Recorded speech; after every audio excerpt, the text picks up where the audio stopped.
Hi there, welcome. I'm John Merriman, and this is your Tuesday morning guitar song.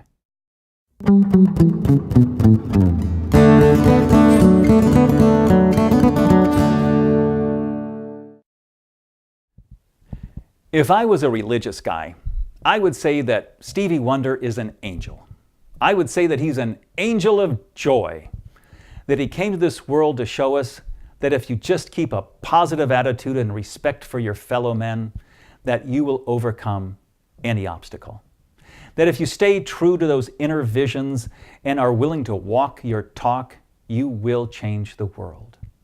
He was only 11 years old when he was thrown onto a world stage, and he totally embraced it 100%, never skipped a beat. This guy is an angel. Listen to this childhood. He was born Steveland Hardaway Judkins, and that was soon changed to Steveland Hardaway Morris, and that is his legal name today. It was changed because of some family stuff going on back then. Now, he was born in Saginaw, Michigan in 1950, and he was 6 weeks premature, and he was put into an incubator with too much oxygen, and that caused the retinas of his eyes to detach, and he was permanently blind. Now, he was born into a poor family. His father was a street hood, and he would often push his wife, Steveland's mother, out to work the streets. She also worked in a fish factory, and secretly she saved enough money to leave him when the family moved to Detroit, Michigan. Steveland's mother had a real hard time accepting his blindness, that one of her 3 sons was permanently blind. And young Steveland actually counseled his own mother into acceptance. 4 and 5 years old, he would say things like, "Mom, maybe it's okay. Maybe God has another reason for me. Maybe he wants me to do something else." That's pretty cool for a 4-year-old kid to counsel his own mother. Well, as we all know, Steveland had an incredible sense of rhythm, and he would beat on every pot and pan in that kitchen. And finally, a neighbor gave him a harmonica. And then another neighbor said, "Come on in and use my piano whenever you want to." Well, that person didn't know what they were getting into, because young Steveland was over there all the time. And then another neighbor gave him an old drum set. At 9 years old, Steveland became a street performer. He would take his harmonica and his drums, he would go out to the streets, and he would perform and sing and dance, and he started to get quite a reputation in the area.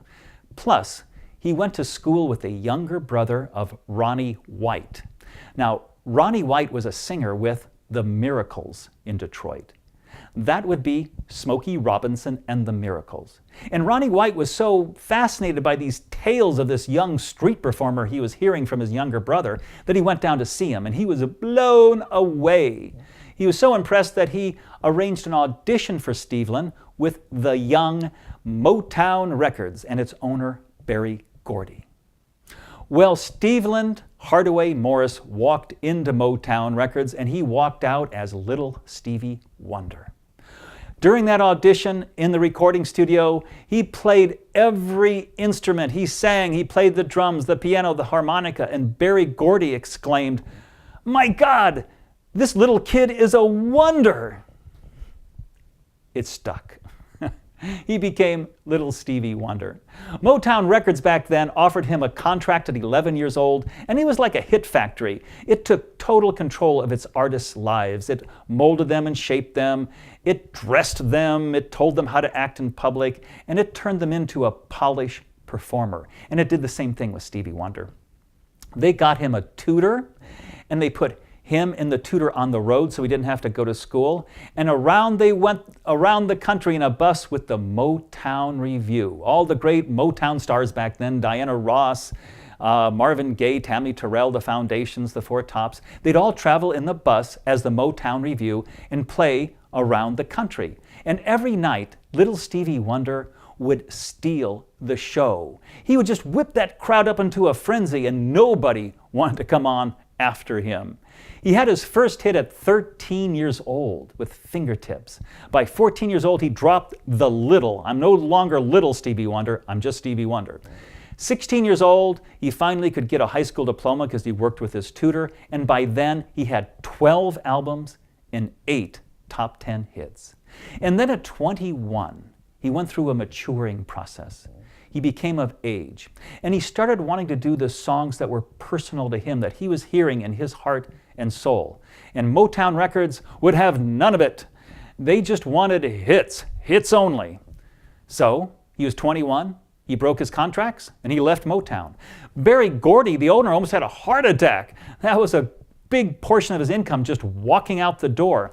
So to get Stevie Wonder back under the Motown umbrella, he had to do a couple things. One, he had to give Stevie Wonder a big pile of money. And two, he had to give Stevie Wonder a very special record contract. It was unheard of in that day. Stevie Wonder was like the only one. He had total artistic control of his music. Unheard of. And that record contract was what allowed Stevie to produce those incredible albums of the 1970s.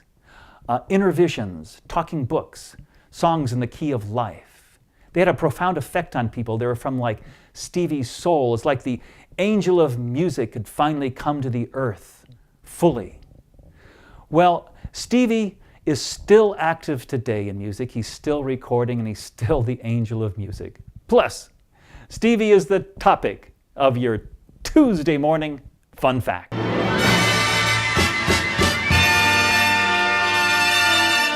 Here's your Tuesday morning fun fact. One of Stevie Wonder's greatest accomplishments is not even in the music business. According to many, Stevie Wonder was almost single-handedly responsible for getting the birthday of Martin Luther King recognized as a national holiday. He felt so strongly about this issue that in 1980, he quit the music business. He basically just went over the wall. He went default on all his record contracts with Berry Gordy, and he worked full-time on this issue. He marched, he protested, he sang, he did concerts, and he testified in front of Congress. Then, in 1983, due in large part to the effort of Stevie Wonder, the birthday of Martin Luther King was recognized as a national holiday. As for Berry Gordy and his part, well, he was feeling pretty steamed that he wasn't getting any new music from Stevie Wonder. But in the end, he totally forgave him and felt nothing but pride. And so do we. So there's your Tuesday morning fun fact. For our Tuesday morning guitar song, we'll go back to 1973, to the album Talking Books. Please don't go away. I'll be right back.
Thank you, thank you, thank you so much.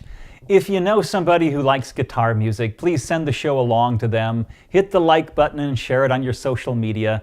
We are a word-of-mouth operation, and anything you can do to help get the show out, we really appreciate it. Thanks for appreciating all the people in your life this week. Find someone to give that special appreciation to every day. And please, come back and see me next week. And remember, you're never ready for your day without a song in your heart. Bye now.